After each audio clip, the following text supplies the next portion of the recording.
नमस्कार, news capital express देख रहे हैं आप। मैं हूं आपके साथ गुंजन। बुलेटिन की शुरुआत करेंगे इस वक्त की बड़ी खबर के साथ। 10 अक्टूबर 2023 को समाजवादी पार्टी के संस्थापक पूर्व मुख्यमंत्री, रक्षा मंत्री नेताजी श्री मुलायम सिंह यादव की पुण्यतिथि है। 11 अक्टूबर 2023 को समाजवादी पार्टी नेता लोकनायक जयप्रकाश नारायण का जन्मदिन है तथा 12 अक्टूबर 2023 को प्रखर समाजवादी पार्टी नेता डॉक्टर राम मनोहर लोहिया की पुण्यतिथि है। उक्त सभी महापुरुषों की याद में समस्त जिला समाजवादी पार्टी कार्यालयों में विचार गोष्ठियों का आयोजन कर उनके व्यक्तित्व तथा विचारों पर चर्चा की जाए। इस कार्यक्रम में सभी पदाधिकारियों, कार्यकर्ताओं, नेताओं की भागीदारी सुनिश्चित करें और इसी आह्वान के साथ समाजवादी प्रदेश प्रवक्ता शमसुल हसन का बयान आयोजित किया जा रहा है, जिसमें देश के महान नायक जीवन को समर्पित किया समाज के लिए। उसमें 10 तारीख को नेताजी का पुण्यतिथि है, उसको किस रूप में मनाते हैं? तो आदरणीय हमारे पूर्व राष्ट्रीय अध्यक्ष और पार्टी के संस्थापक और गरीबों के मसीहा, जिनको धरती पुत्र मुलायम सिंह कहा जाता है, उनकी 10 तारीख को पुण्यतिथि है। और संपूर्ण मध्य प्रदेश में पूरे मध्य प्रदेश में जिला स्तर पर, वार्ड स्तर पर, तहसील स्तर पर उनकी पुण्यतिथि मनाने का हम लोगों ने निर्णय लिया है।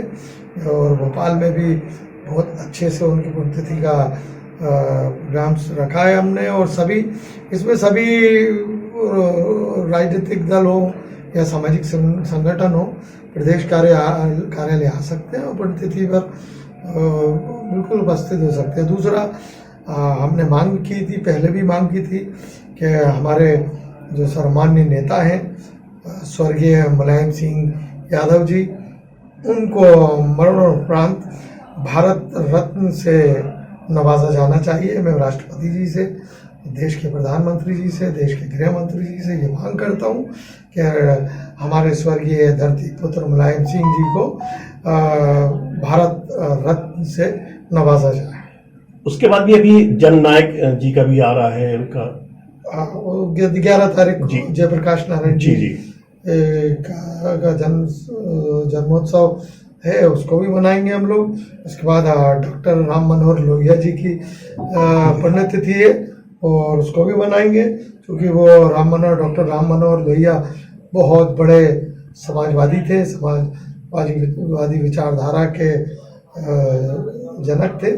और ये तमाम जो लोग हैं हमारे यहाँ, तमाम देश में, प्रदेश में, वार्ड स्तर पर, जिला स्तर पर, तहसील स्तर पर मैं तमाम हमारे पार्टी के लोगों से और समाजवादी विचारधारा के लोगों से ये कहना चाहता हूँ कि आप सब मिलकर ये 3 दिन हमारे लिए 10, 11, 12 महत्वपूर्ण दिन है। हम संपूर्ण मध्य प्रदेश में तो मनाए भी, और वार्ड स्तर पर, तहसील स्तर पर संगठन के तमाम लोग और जो इस विचारधारा से जुड़े हुए लोग हैं, उनसे भी आह्वान करता हूँ कि आप लोग भी, तमाम लोग समाजवादी विचारधारा के लोग हैं, तो यकीनन आप लोग भी हमारे नेताओं का जन्म शताब्दी और पुण्यतिथि का कार्यक्रम जरूर मनाएंगे। आप लोग देश में जहाँ राजनीति का स्तर गिरता हुआ जा रहा है, समाजवादी पार्टी आज भी उससे जी रही है जो जननायक जी ने कहा था और जो नेताजी ने संकल्प लिया था, आज भी उस पर अटल है। तो क्या कहेंगे? बिल्कुल, क्यों नहीं। आज देखिए, राष्ट्रीय अध्यक्ष हमारे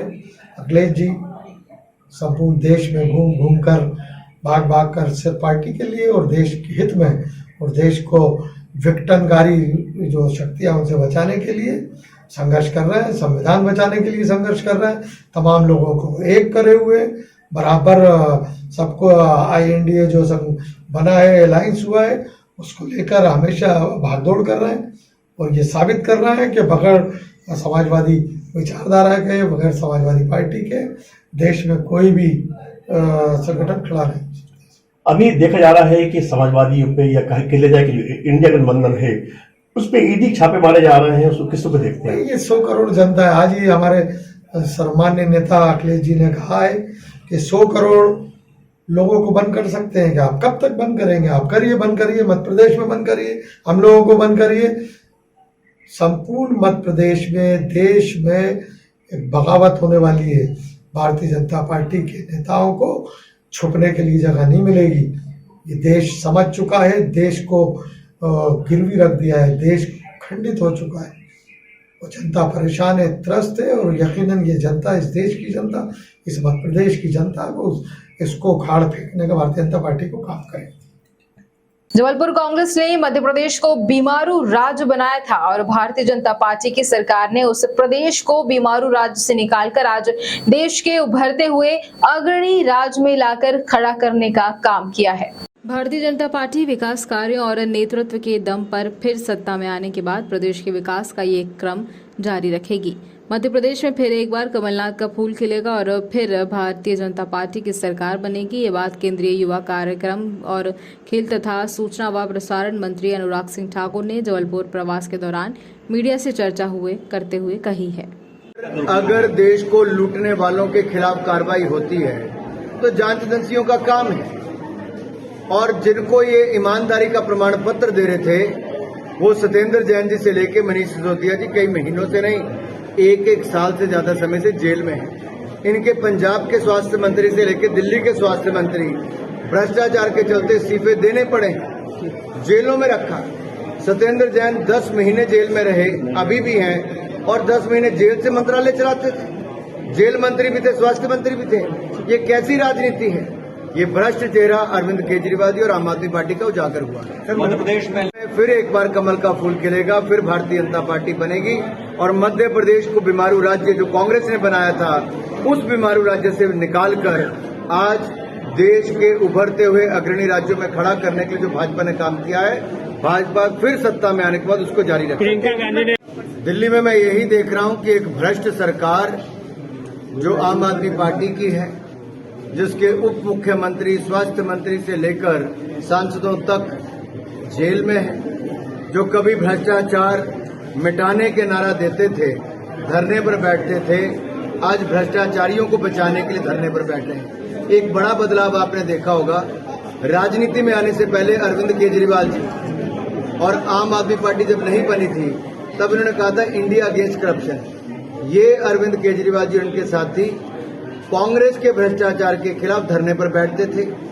अब अरविंद केजरीवाल जी अपने भ्रष्ट साथियों को बचाने के लिए धरने पर बैठते हैं। यही बदलाव है। सत्ता में आने से पहले, राजनीति में आने से पहले कहते थे कि इस कुर्सी में कोई खोटे जो बैठता है उसको भ्रष्टाचारी हो जाता है। तो अरविंद केजरीवाल जी ने वो सिद्ध किया है, बैठे हैं और भ्रष्टाचार ही किया है। भोपाल निगम परिषद अध्यक्ष किशन सूर्यवंशी ने बताया कि भोपाल नगर निगम देश की पहली नगर निगम है जिसने परिषद में उपयोग किए जाने वाले असंसदीय शब्दों को प्रतिबंधित किया है। नगरीय निकाय जनता के द्वारा चुने गए प्रत्याशियों से गठित होते हैं, जहां उन्हें सदन नियम प्रतिक्रियाओं एवं पारिपट्टियों का पालन करते हुए अपने कर्तव्य एवं दायित्वों को निर्वहन करना होता है। उनके निगम परिषद नगरीय निकाय को सर्वोच्च विधायी सदन होते हैं जिनकी अपनी गरिमा और मर्यादा होती है। लोकतंत्र में इन निकायों में सदस्यगण विभिन्न प्रक्रियाओं के जरिए वाद विवाद एवं वर्ण के माध्यम से अपनी बात रखते हैं। लोकतंत्र में मतांतर, दलीय निष्ठा एवं प्रतिबद्धता और असहमति होना स्वाभाविक है। निगम परिषद निगम व राष्ट्रीय के अस्मिता के प्रतीक होते हैं जिन पर जनता निगाह रखती है, और ऐसे में निकायों के सदनों में सदस्यों से अनुशासित, शिष्टाचार पूर्ण, सौजन्यतापूर्ण एवं गरिमामय आचरण एवं कार्य व्यवहार की अपेक्षा की जाती है। सदस्यों से ये भी अपेक्षा की जाती है कि ये सार्वजनिक एवं सदनों में प्रयुक्त होने वाली भाषा और शैली में अंतर रखें, क्योंकि कई बार असंसदीय शब्दों के प्रयोग से अधिक स्थिति निर्मित हो जाती है। अतः मुझे आशा ही नहीं बल्कि पूरा विश्वास भी है कि निगम परिषद के सभी सदस्यों द्वारा उक्त संग्रहित शब्दों का अध्ययन एवं अनुशीलन करेंगे। नगर नियम का काम है उन सड़कों को दुरुस्त करना। अगर वो नगर नियम की हैं तो निश्चित रूप से नगर नियम भावी दुरुस्त, चूंकि ये पूरा का पूरा पैटर्न हमने मध्य प्रदेश की विधानसभा से उठाया है तो वहाँ पर ऑलरेडी इसकी स्क्रूटनी हुई है, पर उसमें से भी हमने कुछ शब्दों को हटाया है जो कि भोपाल नगर नियम से संबंधित नहीं थे। इसमें उन्हीं शब्दों का समावेश किया है जो भोपाल नगर नियम से संबंधित हो सकते हैं।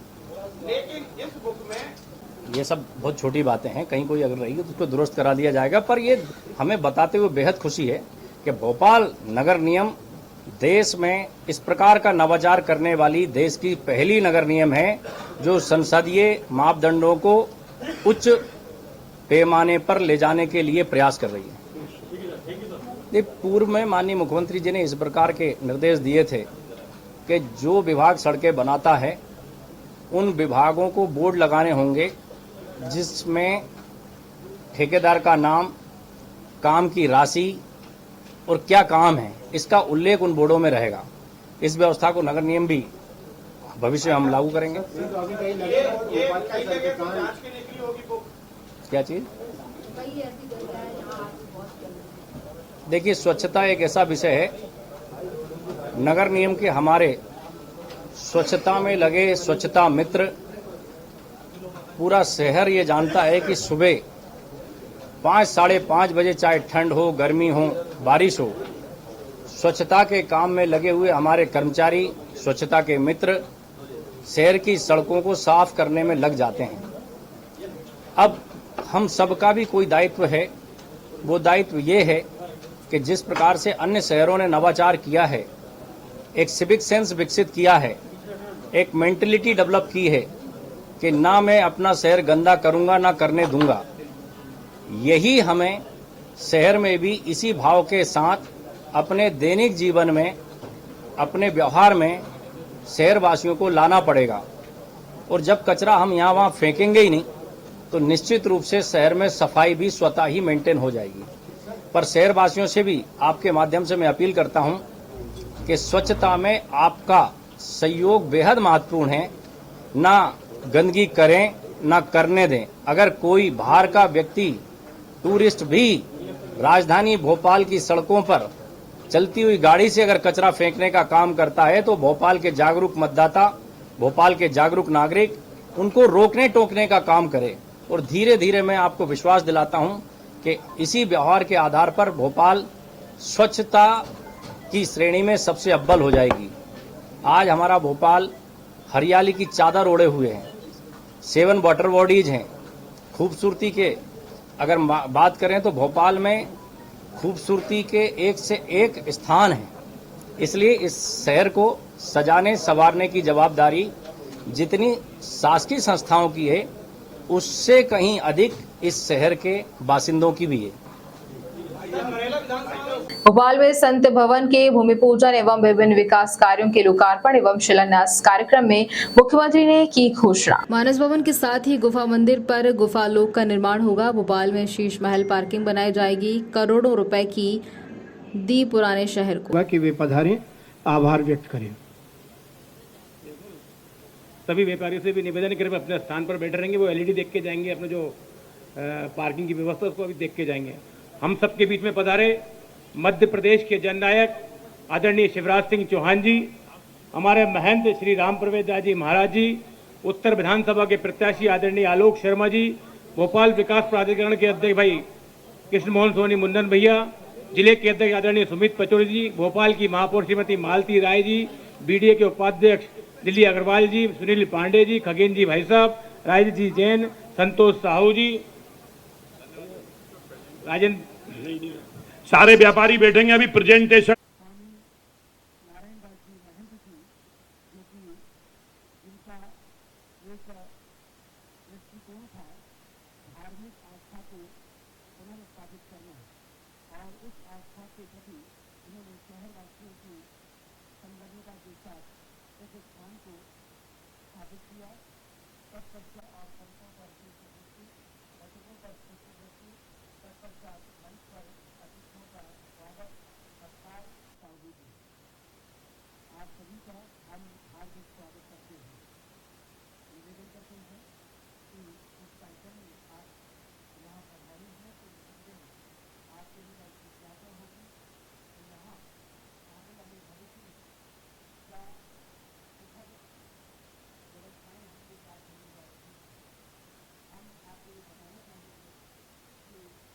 प्रति भी हमारी करतल ध्वनि, हमारी तालियां उनके प्रति आस्था का प्रमाण बने। और इसके बाद में माननीय मुख्यमंत्री महोदय संस्कृत महाविद्यालय के वटकों के ऊपर भी पुष्प वृष्टि करेंगे।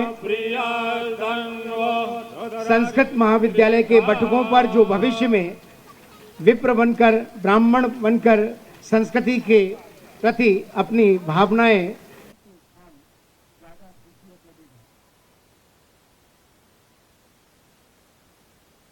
देख सकते हैं।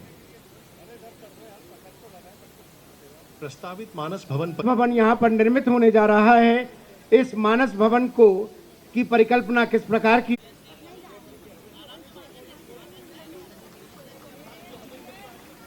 इसी क्रम में भोपाल विकास प्राधिकरण के अध्यक्ष श्री कृष्ण मोहन सोनी मुनन जी से आग्रह है कि माननीय मुख्यमंत्री महोदय का स्वागत करें।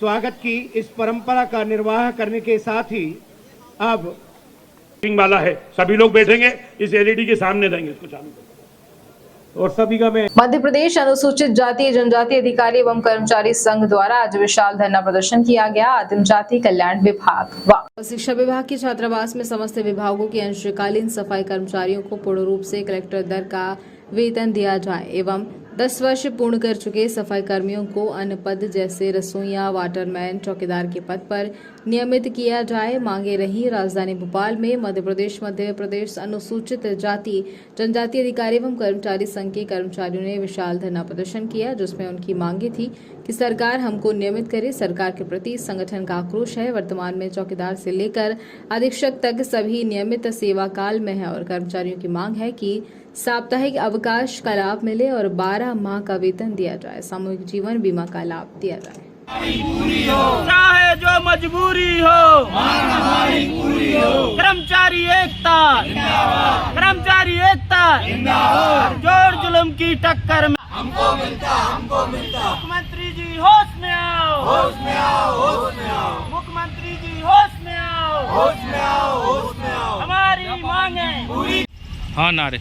इस देश को स्वच्छ कौन बनाता? हम बनाते, हम बनाते। देश को स्वच्छ कौन बनाता? हम बनाते, हम बनाते। सबसे कम वेतन किसको मिलता? हमको मिलता।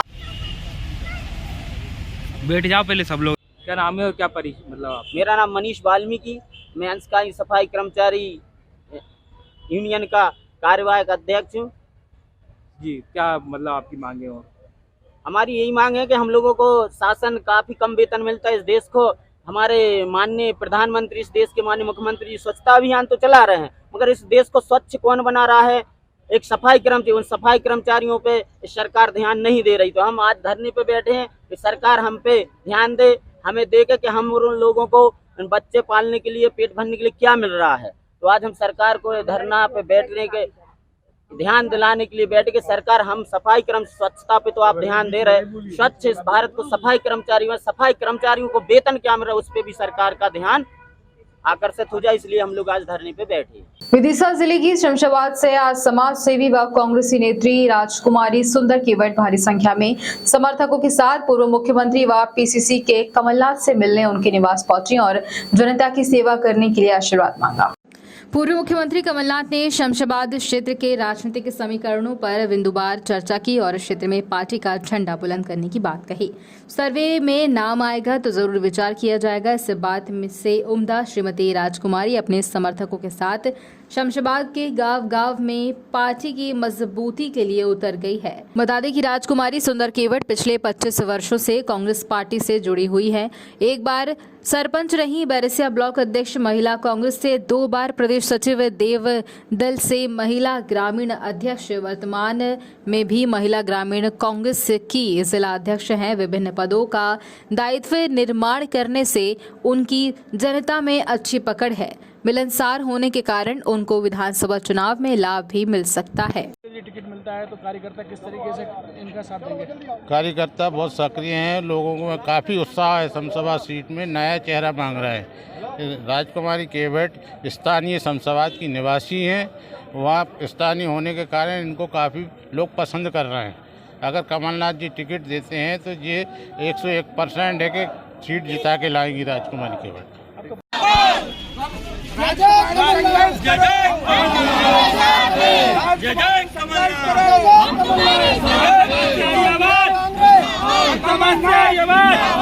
कांग्रेस पार्टी जिंदाबाद, कांग्रेस पार्टी जिंदाबाद, माजी एकता जिंदाबाद, माजी एकता। राजकुमारी जी को टिकट मिलता है, काफ़ी लोग हैं। कैसा रहेगा और किस तरीके से आप लोग उनका सहयोग करेंगे? देखिए, सबसे पहले मैं कुमारी रानी रेकवार हूँ, माझी जनजाति से प्रदेश अध्यक्ष हूँ, ओबीसी महासभा से जिला अध्यक्ष हूँ। और हम लोगों की आबादी जो हम लोगों की रेकवार, भोई, बाथम, ढीमर, कहार, कश्यप, निषाद हैं, हम लोगों की आबादी मध्य प्रदेश में 80 से 50 लाख की जनसंख्या है। और हमारी जनसंख्या के अनुपात हम लोग मांग कर रहे हैं 10 से 12% के अनुपात हम लोग 8 से 10 टिकट की मांग कर रहे हैं। और हमें उम्मीद है कि कांग्रेस पार्टी हम लोगों की 4 से 5 टिकट की दावेदारी जरूर करेगी। हर क्षेत्र में, हर जिले में, हर विधानसभा में हम लोगों की गूंज उठ रही है और हम लोगों की भी यात्राएं निकल रही हैं। यात्राओं में बहुत समुदाय इकट्ठा हो रहा है, हम लोगों की जनता में जागरूकता है। और अगर कांग्रेस पार्टी हम लोगों के समुदाय के बारे में सोचती है टिकट देने के लिए, तो जो हमारी समाज अन्य पार्टियों में अभी कार्यरत है, तो वो उसका भी झुकाव कांग्रेस पार्टी के साइड होगा। और तन मन धन से कांग्रेस पार्टी को जिताने के लिए जी जान से हम लोग कांग्रेस का आज आप कमलनाथ जी के बंगले पहुंचे हैं, अपनी दावेदारी पेश कर रहे हैं शमशाबाद से। जी, क्या कुछ लक्ष्य बना के रखा है, किस तरीके से जनता की सेवा करेंगे? बिल्कुल, अगर हमें मौका मिलता है तो हम जनता की सेवा करेंगे। कितने वर्षों से संघर्ष करते आ रही कांग्रेस पार्टी? मुझे 25 साल हो गए कांग्रेस पार्टी, सालों से आप कांग्रेस की सेवा कर रही हूँ, कांग्रेस पार्टी की सेवा कर रही हूँ। किन किन दायित्वों का निर्वहन कर रही हैं? जी, सबसे पहले मैं सरपंच पद पर रही हूँ, 5 साल मैंने सरपंची की है। और फिर मैं ब्लॉक अध्यक्ष रही हूँ 10 साल बैरसिया की। और फिर मैं 2 बार प्रदेश महिला कांग्रेस से प्रदेश सचिव रही हूँ। और फिर जिला महिला सेवा दल से मैं जिला अध्यक्ष ग्रामीण की बनी हूँ। और अभी मैं वर्तमान में भी महिला कांग्रेस की जिला अध्यक्ष ग्रामीण हूँ। कमलनाथ जी सर्वे करा रहे हैं जी, क्या लगता है कि सर्वे में आपका नाम आएगा? अब जनता जो चाहेगी सर्वे में नाम, जनता तो चाह रही है, आना चाहिए नाम सर्वे में। हाँ, जनता चाह रही है और आना चाहिए। अभी तक मेहनत करी है वो सब रंग लाएगी? लाएगी, बिल्कुल रंग लाएगी। वीवो मोबाइल कंपनी ने बांटे हेलमेट। सड़क सुरक्षा सप्ताह के तहत ट्रैफिक पुलिस की मौजूदगी में बाइक सवारों को रोककर पुलिस अधिकारियों एवं वीवो मोबाइल कंपनी के अधिकारियों ने हेलमेट बांटकर जान की सुरक्षा की याद दिलाई। कहा, आपके घर में आपका कोई इंतजार कर रहा है।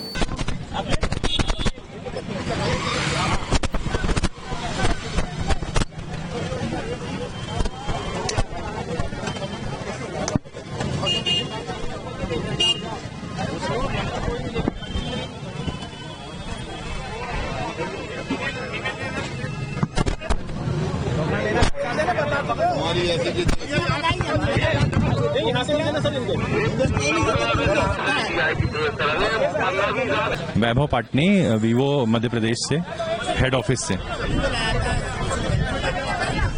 ये उद्देश्य है हमारा कि जो भी हमारे नागरिक हैं जो जिनके पास हेलमेट नहीं है, जो असमर्थ है हेलमेट लेने में, हम उनको निःशुल्क हेलमेट दे रहे हैं ताकि दुर्घटना जो हो रही है मध्य प्रदेश में गाड़ियों की, उससे जो जाने जा रही है वो जाने से रोका जाए और ताकि लोगों का अवेयरनेस बढ़े हेलमेट के प्रति और हमारी सड़क दुर्घटना में जो आंकड़े हैं उसमें कमी आए।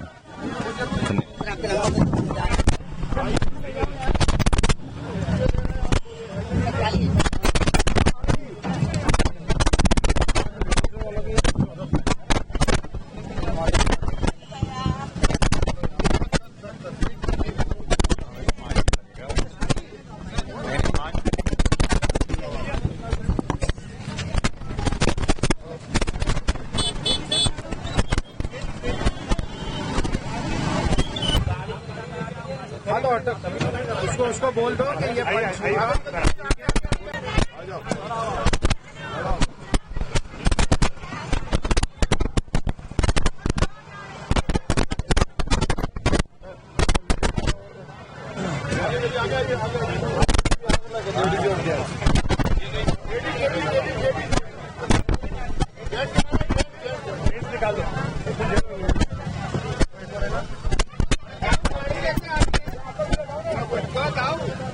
आ जाओ गाड़ी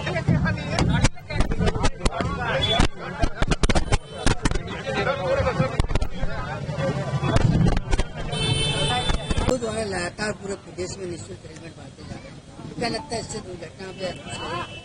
नहीं, देखिए, वीवो का लगातार ये प्रयास रहा है कि इस एक्टिविटी के द्वारा हेलमेट की इम्पोर्टेंस एक टू व्हीलर के नागरिक को समझने की जरूरत है, और इससे ये अवेयरनेस तो जरूर बढ़ेगी कि जो दुर्घटना हो रही है उसको कम करने के लिए हेलमेट का बहुत सहयोग है। अभी जैसे सर के द्वारा हमें पता चला कि 30% से ज्यादा इंजरी हेड इंजरी में कन्वर्ट होती है, तो उसका हेलमेट से सबसे ज्यादा इम्पोर्टेंस समझ में आती है। तो डेफिनेटली वीवो मध्य प्रदेश की ये जो सोशल अवेयरनेस की सोच है, इससे डेफिनेटली अवेयरनेस फैलेगी। लगभग हम 1500 से ज्यादा हेलमेट बांट चुके हैं और ये कंटिन्यूसली चल रहा है। आज उज्जैन में भी है, कल और कई जगह पे, अभी 2 दिन पहले सिवनी में हुआ, और ये निरंतर चलता रहेगा, रुकेगा नहीं। ये अवेयरनेस बिल्कुल एंड तक पहुंचाना है हमको। ठीक है, लोकेश लाल चंद्रा है।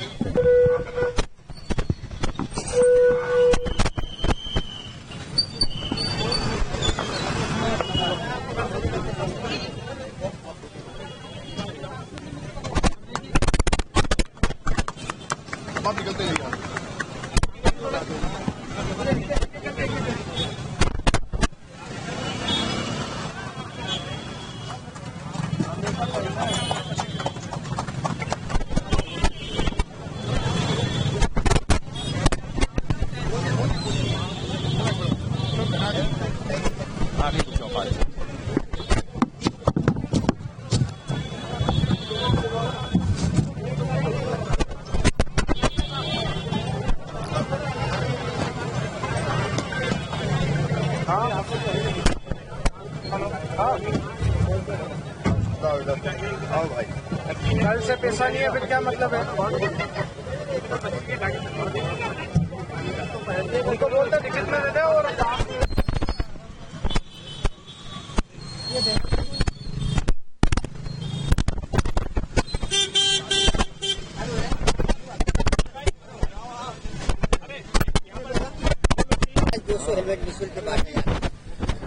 जैसा कि सभी को सर्वविदित है कि पूरे विश्व में सर्वाधिक मृत्यु एक्सीडेंट्स के द्वारा होती है, तो वीवो कंपनी द्वारा ये जो प्रयास किया जा रहा है अद्वितीय व अविस्मरणीय प्रयास है।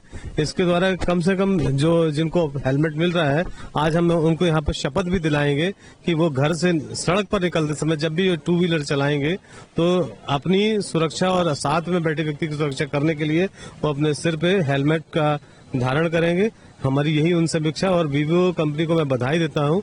उनके द्वारा जो ये प्रयास किया जा रहा है अद्वितीय प्रयास है।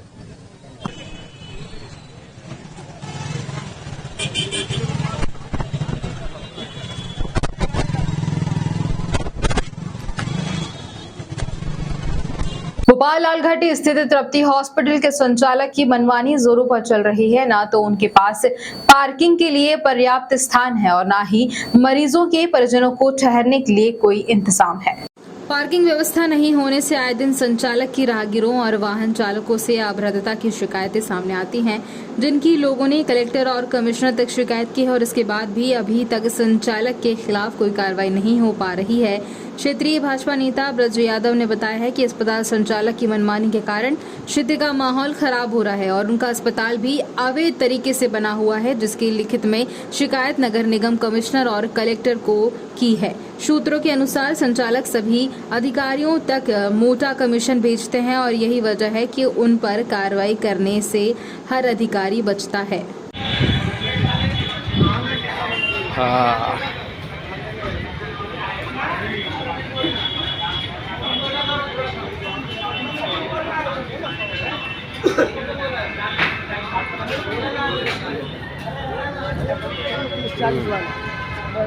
सामने तो जनरेटर और दिया जाए, ये रोड की बना लेना, ये पूरी नीचे जो गाड़ियाँ मारने का तो हॉस्पिटल नाम जरूर है जाए, कवाड़ा मवाड़ा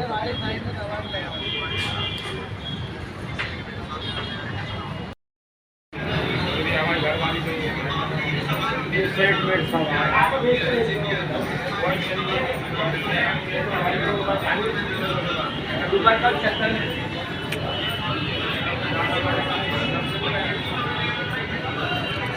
ये सर बता दीजिए अपना। मेरा नाम ब्रज यादव, कहाँ के निवासी हैं? लाल घाटी का निवासी हूँ। क्या समस्या है आपकी? समस्या ये है कि लाल घाटी पे तृप्ति हॉस्पिटल है, उसकी जो बिल्डिंग है उससे उसने करीबन 30-35 फीट लंबी, 50 फीट चौड़ी, नीचे से इंगल डाल के अतिक्रमण की जगह पे इंगल के द्वारा 2 मंजिल उसने ऊपर बिल्डिंग बना ली उसमें चिपका के उससे, और उसी पे मेडिकल और भी यानी आइटम खोल रखे। सामने मेन रोड पे जनरेटर रखा हुआ है। फिर इसके बाद में उसने जो ऑक्सीजन वाले वो रख रखे हैं, उसके पास पार्किंग नहीं है एक गाड़ी खड़ी होने की, जिस पे आने जाने वालों को इतनी परेशानी हो रही है। मेन रोड पे पार्किंग लगता है, दूसरों को गाड़ियां खड़ी नहीं करने देते हैं गाली के। ये तृप्ति हॉस्पिटल लाल घाटी चौराया। किस प्रकार की समस्याएं आती हैं? समस्या ये है कि अति मनमानी करता है, गाड़ियाँ नहीं लगाने देता है किसी को भी, और लगाते हैं तो लोग उसके जो स्टाफ है गाली गलौज करते हैं। पार्किंग है नहीं उसके पास, और जो अतिक्रमण करके रखा है उसको क्यों अतिक्रमण। इसके आपने कहीं कंप्लेंट? मैंने एसडीएम साहब को भी दिया है, कलेक्टर साहब को भी दिया है, कमिश्नर साहब को भी दिया है। मेरे पास सब आवेदन है, मैंने सबसे पावती ली है। क्या आश्वासन मिला शासन की ओर से? कुछ भी नहीं हुआ अभी तक। आए थे लोग, देख के चले गए हैं। कितना समय हो चुका है? इसको करीबन 1 महीने हो गया है आवेदन के? हाँ, आवेदन को दिया, कोई कार्रवाई नहीं हुई। नगर निगम आपके पड़ोस में रहते हैं? हाँ, मैं बाजू में रहता हूँ। लोगों को बहुत दिक्कत है उससे। और जो नाली है उसके जो ऊपर से जो पाइप आता है, पिछली साल मेरे सामने की बात है, 2 लोगों के ऊपर लेटरिन गिरी हैगी, पाइप फट गया, पूरे ऐसे हो गए कि उनके कपड़े पहचान में नहीं आ रहे थे। तो ये अच्छा नहीं है, नहीं कि जो गंदगी हो रही है। कुल मिला के जो हॉस्पिटल है वो अवैध निर्माण करके चल रहा है? बिल्कुल अवैध निर्माण करके चल लिया। जो उसकी रजिस्ट्री की ज़मीन है उससे हटके उसने 50 फीट के करीब में चौड़ाई और लंबाई अवैध बनाया, एंगलों पे खड़ा करके सेट पे उसने एंगल। नाम बता दीजिए अपना। मेरा ब्रज यादव है, भारतीय जनता पार्टी में किसान मोर्चे का मंडल अध्यक्ष हूँ, गांधीनगर मंडल से।